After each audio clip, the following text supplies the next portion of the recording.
Coming up next on The Voice of Alabama Politics, could a lottery be coming to Alabama? And the V-Team takes a look at the legal Schnauzer defense. And Speaker Mike Hubbard, is he still riding high on his high horse or low on that little bitty donkey? All this and much, much more coming up next on The V. The Voice of Alabama Politics with your host, Bill Brett, and the V-Team with Claire Austin, Susan Britt, Jack Campbell, Baron Coleman, Charlana Spencer, and special reports with Jonathan Barbie. Now, the #1 political show in Alabama, The V.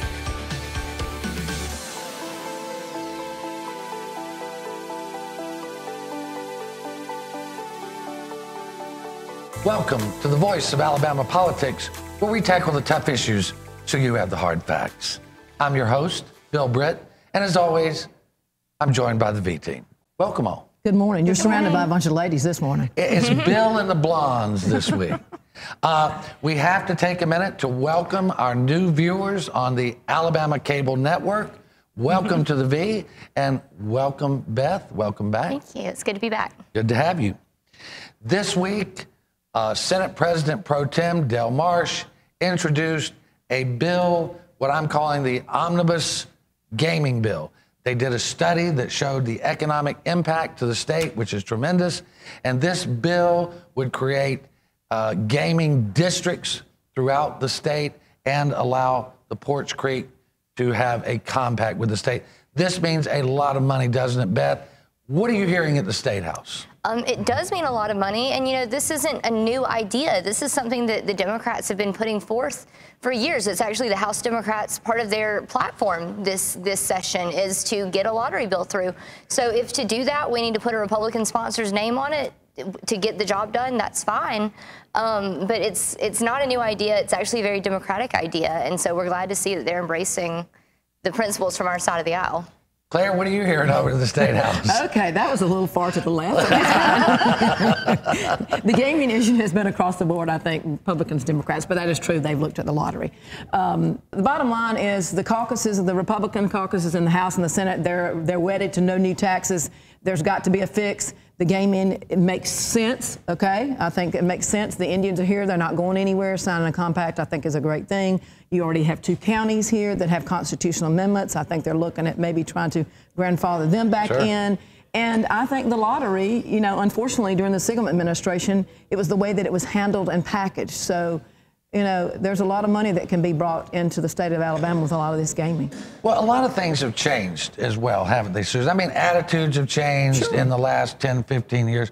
People are a little more open, and we're broke. Yes, we are broke. And I have heard some senators that have had a long record of being extremely anti-gambling, extremely, you know, conservative, say, we've got to do something here. And the attitudes of my constituents are beginning to change on things like liquor sales on Sunday. You know, so, hey, things are changing. We're talking about a substantial amount of money here to be able to fix a giant hole in the budget for years to come. Well, I mean, and nobody wants to be the person to raise taxes. Well, I think you hit the nail on the head. Yeah. I think these members in both houses are more willing to take a vote on gaming and let there be a constitutional amendment, let the people vote, versus voting for a tax increase. Well, I said an editorial I wrote this week, you can either tax me or tax sin. I just assume you tax sin. Well, they're voting for the right for the constituents to voters to vote on this. Right. They're not voting for gambling. They're voting for their right to vote on it. Well, and let's be honest. We've had gaming here. The Indians have been here for a very long time. We've had gaming in these 2 other counties, and then it was shut down. So it's not like Alabamans aren't used to having gaming across the state. Well, they are used to it, and I think the attitudes have softened. Of course, ALCAP came out and was absolutely against it. But really, one of the things that concerns me, and that is the fact that what we're seeing this week, the Porch Creek came out and said, we only want lottery and compact, and we're willing, they didn't say this, but the attitude's out there, we're willing to give the state $250 million to make up the shortfall. I mean, Beth, This sounds eerily familiar, doesn't it? Right, and it's not exactly illegal. It's not illegal in any sense for them to do that, but it just stinks a little bit. It seems like something's up. And you know, when I saw the opinion change, I guess, on the right about the lottery, my first thought was, okay, they found a way to make money off of it. So that's going to be the thing now, is who is going to be the winner and who's going to be the loser in this. And while this is something that the Democrats have pushed for a while, you know, who's winning to make their minds change and make this be something that they're putting on the table? And that's where we've got to follow the money and figure out what's going on. Well, I mean, Susan, if AT&T came in here and said, we'll give the state $250 million to let us be the only cell phone provider, you think the people of Alabama would like that kind of deal? Absolutely not. They'd be screaming bloody murder all over the place. I mean, and if you give them exclusive compact, then you're cutting out other potentials for revenue for the state, as well as making it an even playing field for things like people that are employed. I mean, you're not going to raise employment by just giving it to the Porch Creek. Well, that is all true, but the bottom line, as we know, it's all about who's going to have the biggest hired paid guns to push their agenda through. Okay? And I like the Porch Creek. They're good corporate citizens. I mean, they've been good state citizens. They've always been very good to us. We like them, but I fear any monopoly, whether it's Porch Creek, whether it's Milton McGregor, whether, you know, whoever it is. I mean, that's not free enterprise. Well, isn't that what all these people ran on? Was, you know, small government, less interference, less regulation, let the free market handle it all. You know, isn't that kind of the mantra of the right in a lot of ways? Well, it is until it isn't. Right, and this isn't exactly what they're trying to do right now. Well, that's exactly what I was going to say. You know, let's have it, and let's let the free market determine it. Yeah. And if they make it in Macon County or they make it in Greene County, I think there's enough business across the whole Southeast region for everybody to make money. Well, they don't need to have such a greed factor. That's what I'm thinking. Right, and that's what killed this thing time and again. If everybody gets greedy, nobody gets anything. That's right. Now, Governor Bentley has said, look, this one-time gaming fix doesn't do anything. We got to think down the road. He says the gambling doesn't solve the problem. He's sticking with his taxes, Claire, but they're not going anywhere. That was what I would say as far as the legislature goes. Yeah. They're not going to be voting for taxes. I mean, then they will pass a user fee in a heartbeat. Oh, yeah. But they're not going to pass a tax. I mean, to me, both plans have merit. Governor's not talking about taxing us up here. He's talking about fair tax on big corporations. Yeah, it's more big corporation, the insurance premium tax, things like that. It would be nice if they could get somewhere in the middle on this. I don't think that's going to happen because these guys know in the legislature, no, even though the honeymoon period is usually the first year of the quadrennium, a voter is not going to forget 4 years from now that you raised their taxes. That's one thing that will stick with them. And your primary opponent certainly is not going to let the voter forget. That's the other thing, is with these districts so gerrymandered, the Republican districts have gotten more Republican, Democratic districts have gotten more Democratic. So now it's always a run to the right or a run to the left. And so they can't afford to raise taxes and then face a primary in 4 years. It's not the opposite party that they're afraid of anymore. It's their own party.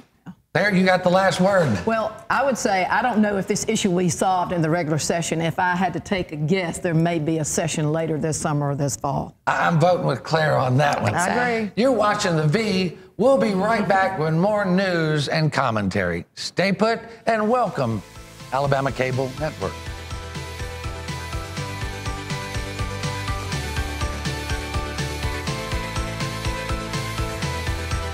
The V is sponsored by Spot On Strategies Group.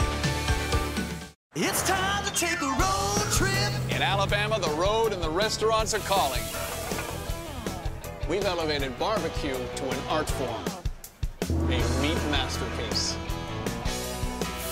Fine dining your thing? National awards are putting us on the map. Because everything's fresh and local. And if you like your dinner with a view, well, you can't beat this. Alabama has a road trip with your name on it. Which one you gonna take?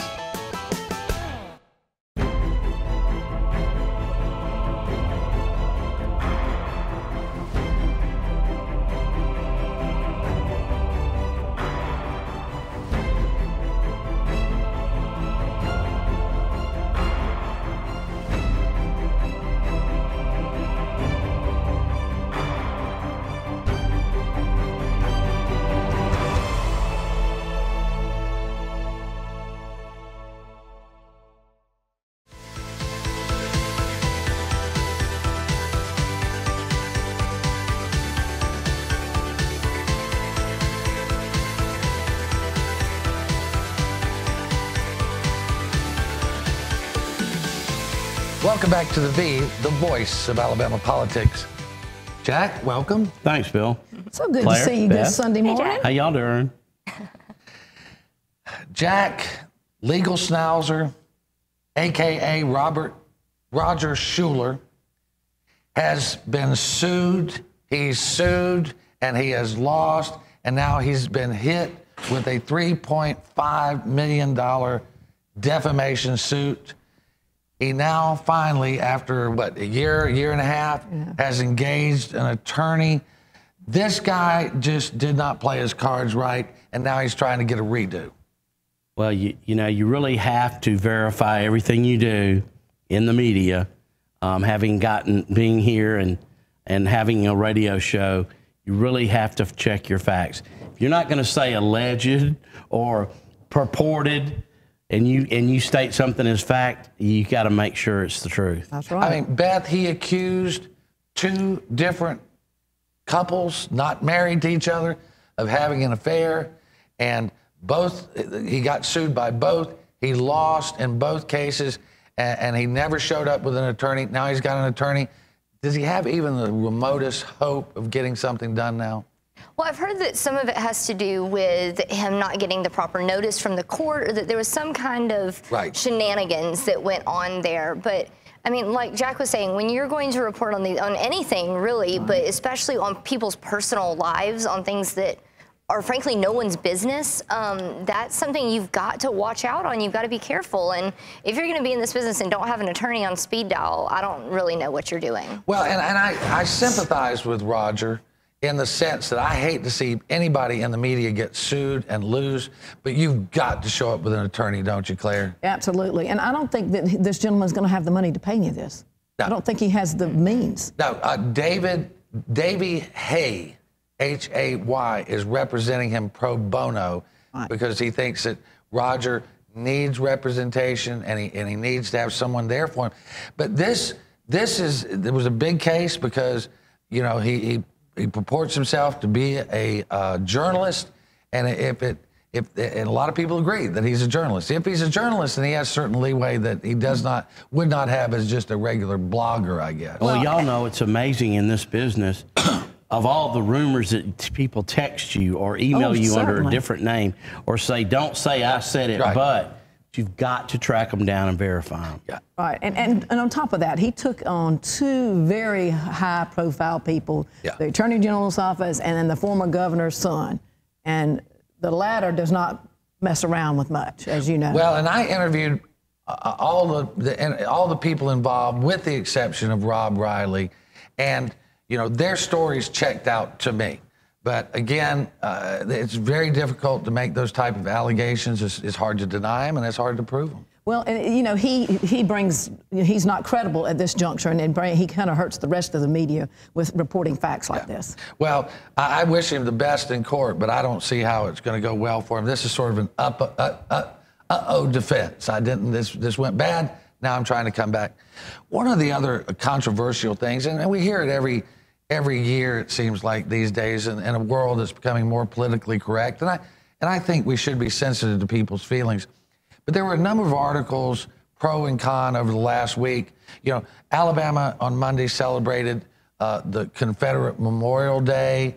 Also Mississippi, Georgia did it on last Sunday.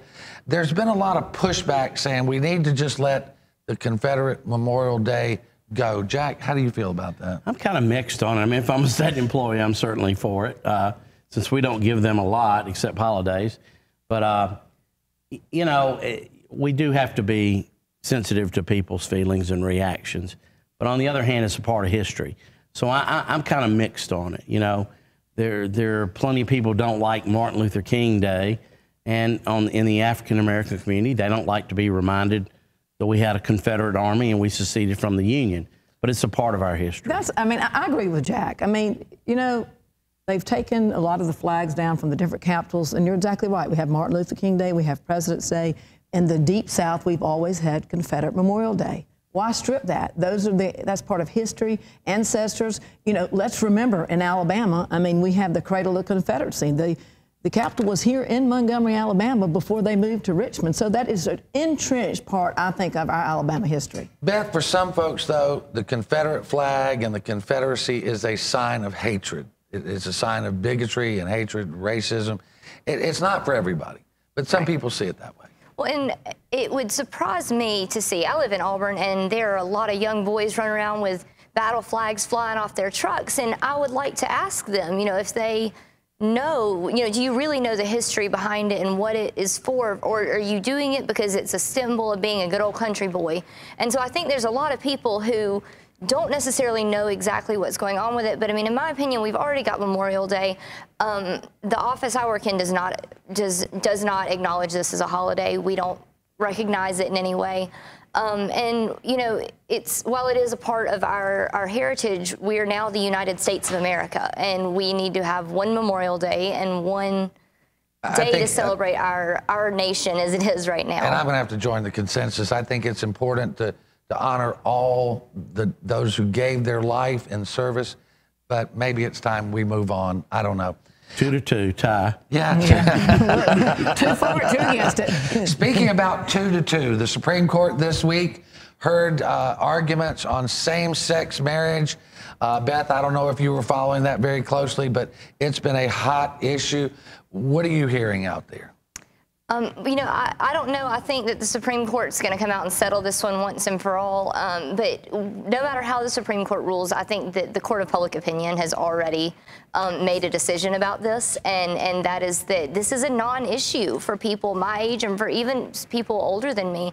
It's just not something. We're more concerned about things like, you know, legislating honestly and, you know, with some dignity versus having people in the State House or in Congress who are going to pander to an ever-narrowing base about this issue. So I think the Court of Public Opinion's already settled this. We're going to have to give you the last word again. I don't know. I think somebody else should take it. I mean, I think somebody else should take it. I think it's inevitable, and I think we've got, what, 37 states that already honored. You know, whether I'm for or against it, that doesn't matter. I think we'll see it coming in my generation. Yep. Jack, you want to have the last word? That's all right. No, actually, we haven't conducted a poll in the state on this issue in a long time. It was 81% against a few years ago. I think it's probably narrowed a lot more, but I still, Alabama, don't think it's a majority. I don't think it's going to be a majority, but I guarantee you the Supreme Court, I believe, will say, get out of the marriage business. If you want to get married to whoever you want to. I agree with that. You've been watching the voice of Alabama politics. We'll be right back in just a couple of minutes with more news and analysis and maybe a last word from Claire.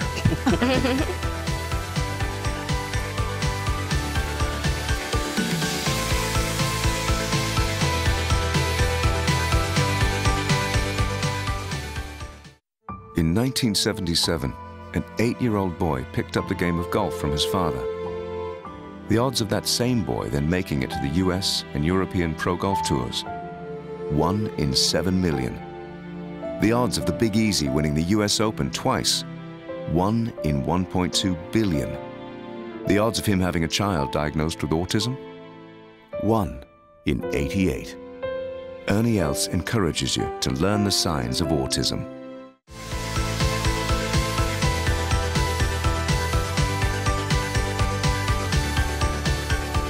Welcome back to the voice of Alabama politics. This week, we reported that an investigator with the Attorney General's office, Howard Gene Sisson, was terminated in the last 2 weeks. It is believed that his termination is related to an attack on Matt Hart, who is the chief prosecutor in the Mike Hubbard case. It is believed that Sisson conspired with now former Deputy Attorney General Sonny Reagan to set up false allegations against Matt Hart so as to prove prosecutorial misconduct. Claire, you know the AG's office better than most. What's your thinking here? Well, it's egregious, first of all. And I think from what I can hear and what I've seen and the little tidbits of information, because we're talking about media and facts, right, it seems that's probably the case. And I believe with the new chief of staff over there, Miss Alice Martin, I think they've put it in, and they've just had to put an end to this. I mean, you cannot have lawyers and investigators out leaking information to try to, bring down your top guy who's prosecuting one of the most high-profile cases in the state in years. I mean, Beth, we know that the state's attorney general accused Sonny Reagan of betraying his oath of office, of leaking grand jury information. I mean, we've never seen anything like this before, have we? Right. I don't even really remember the Siegelman. I remember the Siegelman trial, but I don't remember the details of it. So I'm kind of the newcomer here. But I know that I haven't heard of anything this in depth in any other state. And, I'm proud of the Attorney General's office for locking this down, because if they're not careful and the defense has any chance to argue misconduct, I think that Mike Hubbard will get off scot-free. So they have to keep their ducks in a row. They have to be careful right now, because if this goes to trial, he goes to jail, in my opinion. So they've got to be sure that they're towing the line and doing everything right. Jack, this is mafia-style insider. They got their people planted everywhere, it seems like. I think these are shady tactics on the defense team's part. When you go around accusing the prosecutor of leaking information, and the person that you're accusing in that office has an employee that's helping you, the defense, you better watch what you go around filing motions on, because the truth's going to come out, and it's not going to be favorable to the defense team. This is serious. These are very serious allegations. Yeah. This is like jail time kind of stuff. Yeah, and that's why, Luther, my hat's off to the AG. Like you said, he's done the right thing by getting rid of Mr. Reagan and now Mr. Sisson. You've got to let those kind of people go. If they're going to obstruct justice and the rule of law, you can't have it. Well, and that's what we're hearing, they're thinking. What was interesting to me, Claire, and I know you've got to think the same thing. Matt Hart, Alice Martin, they prosecuted more cases, white-collar crimes, than anybody basically in the history of the state. They were lauded as heroes by Republicans. Now, Luther can't get a ham sandwich from most Republicans.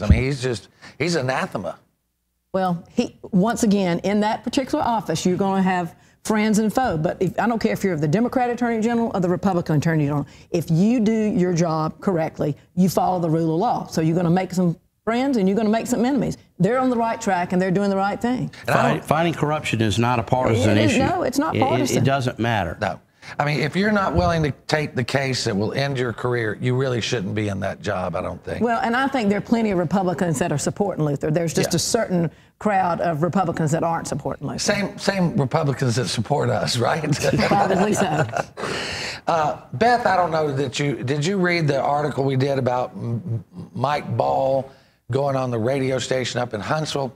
And now he's saying that because he spoke out and claimed that Hubbard's prosecution was political, that he now fears that he's a target. Did you hear any of that? I saw that, and I don't necessarily agree with Representative Ball on that one, because you could be deposed and you could do the whole thing that way, but he's right there next to the speaker on everything that's going on and kind of trying to be a little bit of a yes man on this. And so maybe if he wants to not be a target, you shouldn't stand so close to where everybody's firing and put some distance between yourself right now. Well, Jack, you're on the radio. He went on there and bloviated about how he was just sharing his heart and telling the truth of what he saw. I like Mike Ball, but he can't help himself. Let's face it. And he really defined himself when he made the comment about, if I had my way, we'd end investigations like this, as if people in the legislature are above the law. And I thought that was a pretty irresponsible comment to make. And I don't even know why he's on this. What does his testimony have to do with anything? Well, I don't know. The judge, when he was testifying, kept going. He looked at Mark White and he go, Mr. White, I don't have any idea why you have this witness here. There's just nothing to offer. Matt Hart called him up. They had a conversation. Beth, there's nothing illegal about that we know of, right? Not that I know of, but I don't have my law degree. Well, you should get one. You need one. If anybody out there watching wants to help pay for one, I'm accepting donations. Well, I will ask you a question. Student loans. No, I don't want to do that. We got about 2 minutes, and there was a motion hearing this week on Mike Hubbard, but we didn't get a whole lot out of it yet. Those are the kind of things you have to go to and then evaluate and see what's really going on. This judge is particularly thorough, and the things he says you got to think about for a while. You've covered that trial for us before, that hearing for us. But what's the general feeling? You're down in the House every day. What's the general feeling down there? It's quiet in a way. I mean, there's just tension, and it's that almost like the calm before the storm in a lot of ways, where you can tell there's people, everybody's kind of looking around, you know, whistling, wondering who's going to be the first one to call bull on what's going on. Who's going to be the first one to say, we're not going to follow this anymore? Because you know that there's the people who are willing to vote, were willing to vote against the speaker for re-election, and then there are people who are his loyal sidekicks, and you know that group of loyal sidekicks has to be thinking, well, we should probably be getting a backup plan. And so you can feel that power shifting in there as, you know, he's having to adjourn early so he can go meet with his legal team. You know, he's not doing his job, and there's about to be a power shift, and it's just going to be interesting to see who ends up on top. Claire, are you seeing some of this jockeying around a little bit? You mainly up in the Senate? Well, I'm both, but you know, I do think that the week before there was some issue where they adjourned quickly, and of course this week on Thursday he was not there as well. So people are still too nervous to talk too much about it, but I think that's probably a good sentiment. Jack, you know, we've followed this thing very, very closely. Mike is not getting the breaks at these motion hearings. I mean, how does he keep hanging on in the face of all this incriminating evidence? He was reelected 99-1, am I right? And the only dissenting vote was Alvin Holmes. It's because people are scared to death. They don't want to lose their community assignment. They don't want to lose their power base. They don't want to lose their pork projects. So they're scared of him. That's what it's all about. Hey, there's no pork projects this year. Well, there's no money and no pork projects. There'll be a trough out there somewhere, Claire. You know that. Well, there generally is. Well, we're going to have to leave it right there with Jack having the last word and Claire having the last laugh. You've been watching The V, the voice of Alabama politics. Check your local listing every Sunday to catch The V, and you can catch us every day at alreporter.com for fresh stories. Thank you for watching. Welcome, Alabama Cable Network. Put the corn down where the hogs can get to it.